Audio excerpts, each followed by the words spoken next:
Hi all. So today let's take a look into the 421 problems. 421st problem of Leetcode is called maximum XOR of two numbers in an array. So let's look into the description. Given integer array nums, return the maximum result of nums I XOR nums j, where 0 basically and j are an index of nums. So the concrete examples are here. Example 1 says, given this array, the output should be 28, and 28 is the XOR result of 5 and 25. And example 2 says, if you only have 0 in your array, your result will be 0. And the third example saying, okay, if you only have 2 and 4, your result is going to be 6.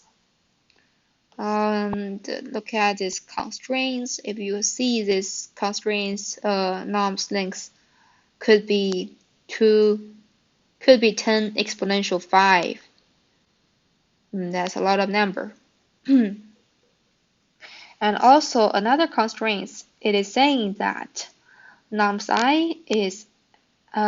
I will be at most 32-bit. This is second constraint. I think this is very important when you know you have limited bits for each number. Okay. Let's first take a look at some properties of XOR. I have given the exact examples of XOR here. So basically you can see this is only 4 possibilities of XOR. And when the input numbers are the same, you gonna okay, this is some problem here. But it should be like 0 should be 0, and 1 should be 1 and 1 should be 0, and 1. So sorry, this is not right.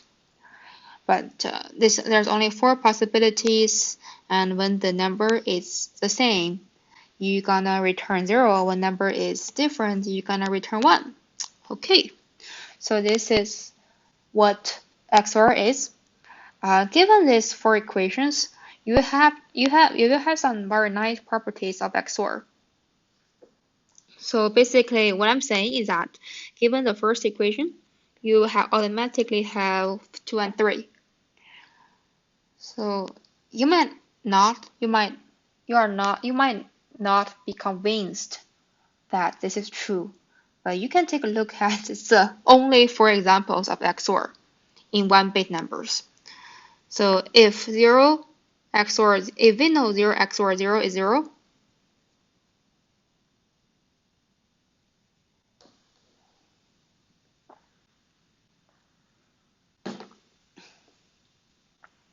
then no matter how you're gonna change the position of input and outputs, you're always gonna have 0. So 2 and 3 is right.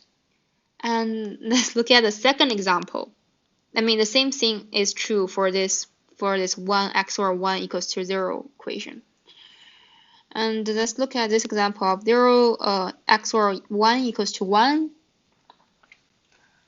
This is also true if you have this. If for example, if this is the first equation, then your second one is going to be okay. Anyway, I think maybe I'm not in the right sequence, but the second and the third should be like this. Maybe not exact third and second and third, but maybe third and second. Just ignore the sequence. But you can see this statement, this property holds true when you are validating by these examples, and you can do it yourself. So with that, I hope we are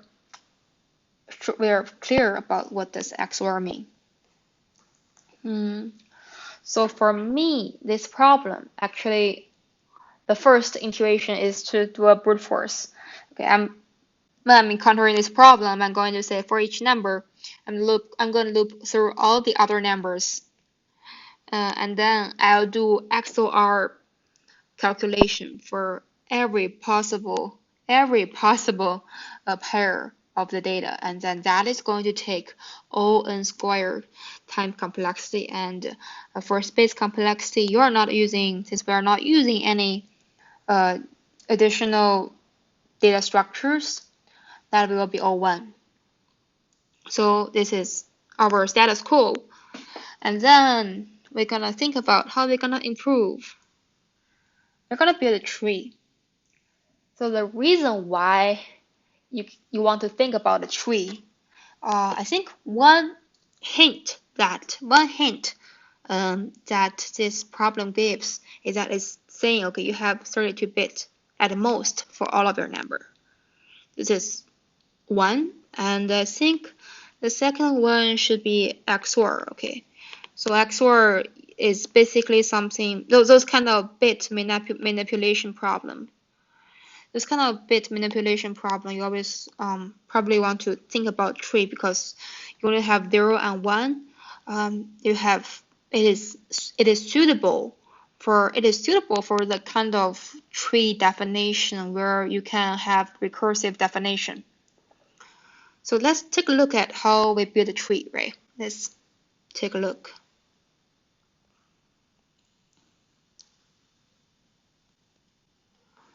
So how you should build a tree, as I just said, your tree is a recursive definition. So, and here you're gonna have 0 and 1.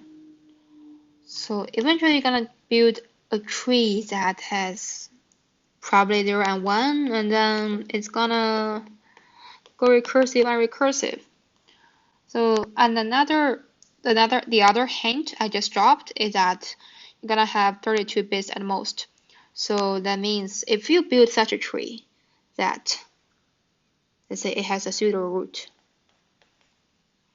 and then each tree has 2 children, and you can just recursively doing it until your leaf node. Let's say it's 1, just random something. Since you have 32 layers, you have 32 bits, you're gonna have 32 layers.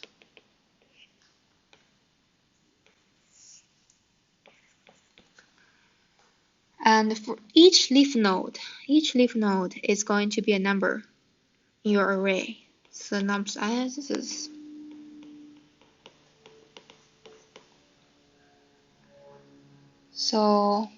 this is how we're gonna build a tree.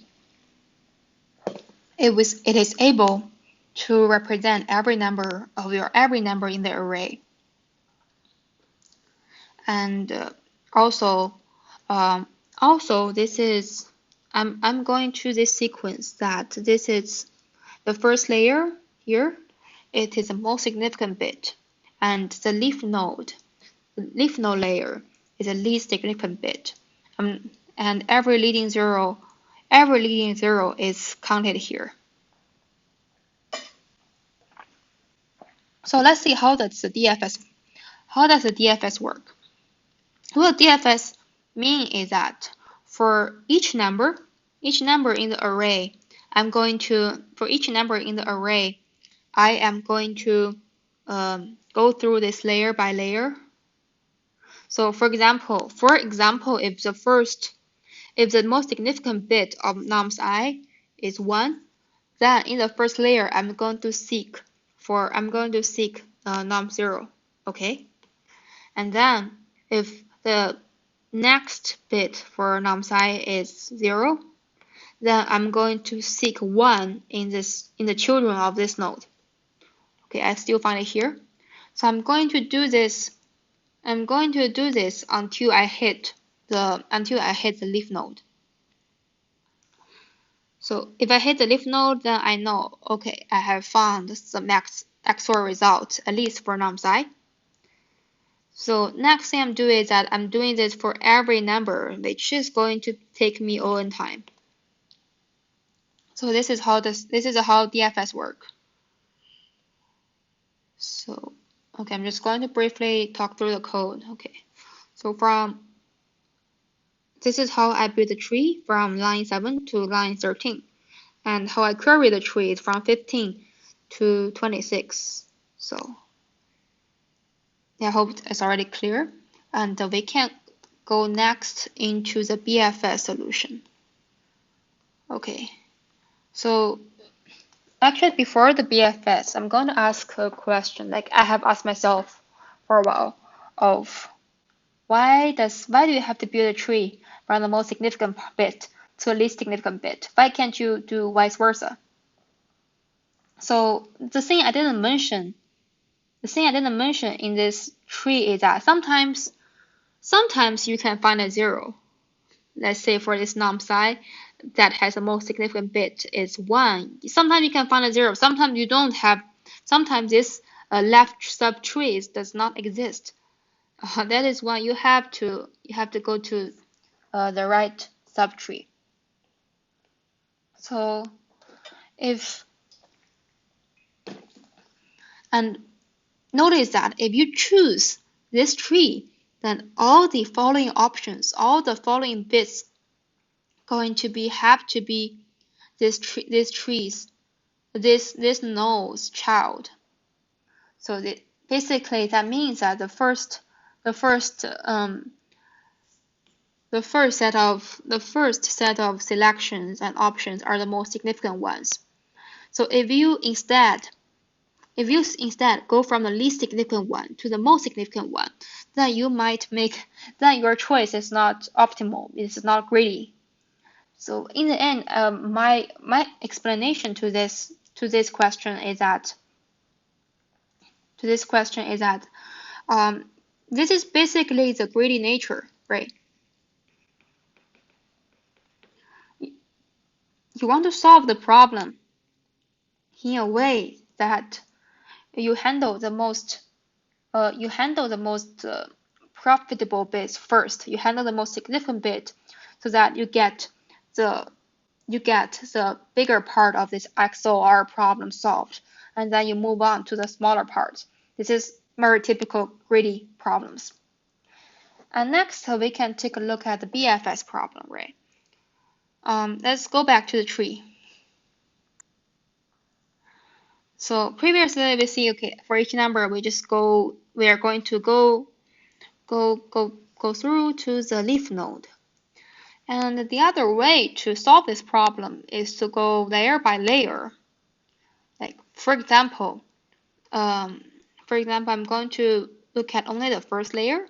If I have found a 0 and 1, okay, I know my current max XOR result is 1. And then I'm just going to okay, it's actually not 1. This should be your result. This is layer 1. And then next, you go through to see if you have the max result. You probably have this if you choose this path. And sometimes you don't have a 0. So you go through this layer, you go to this 32 layer, and then you get the max XOR result. So it's kind of abstract explaining here. So let's take a look how it is implemented.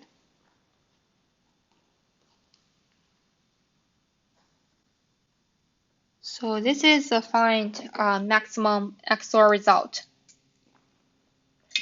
That actually is my code. So you can see that we're still going from the most significant one to the least significant bit to the least significant bit.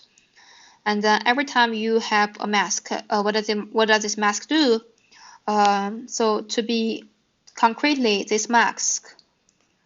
Okay, maybe it's best if I do it this way.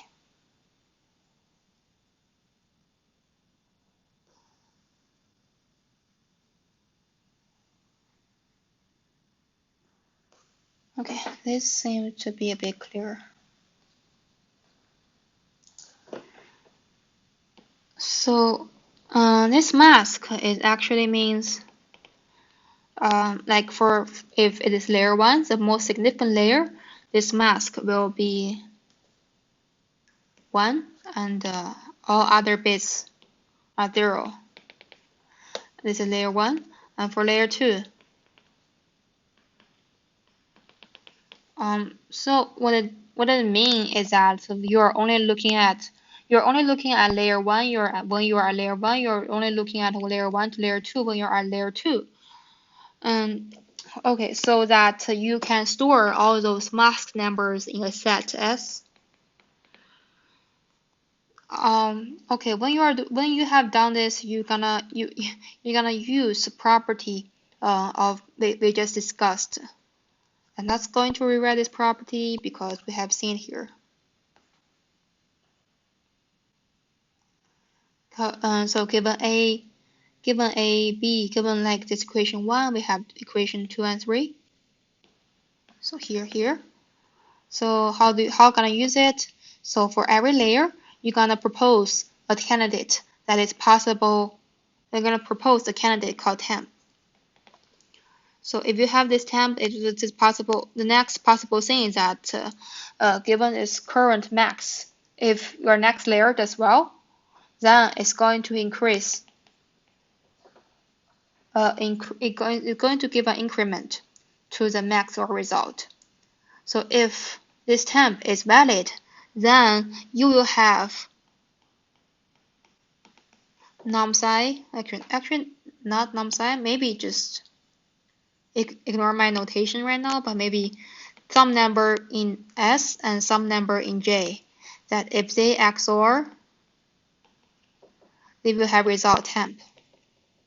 So if given this equation is true, then we know that temp XOR Xi should be Sj. So if you can find this result, if you can find the result of this XOR in set S, then this temp is valid. So you go through this process for all the layers, 32 layers, and then you will be able to find the max XOR result. So to summarize, I think next thing we really need to summarize the time complexity. So the first one and the second one. Okay, this one, even no matter you use BFS or DFS, you're gonna have O and time complexity.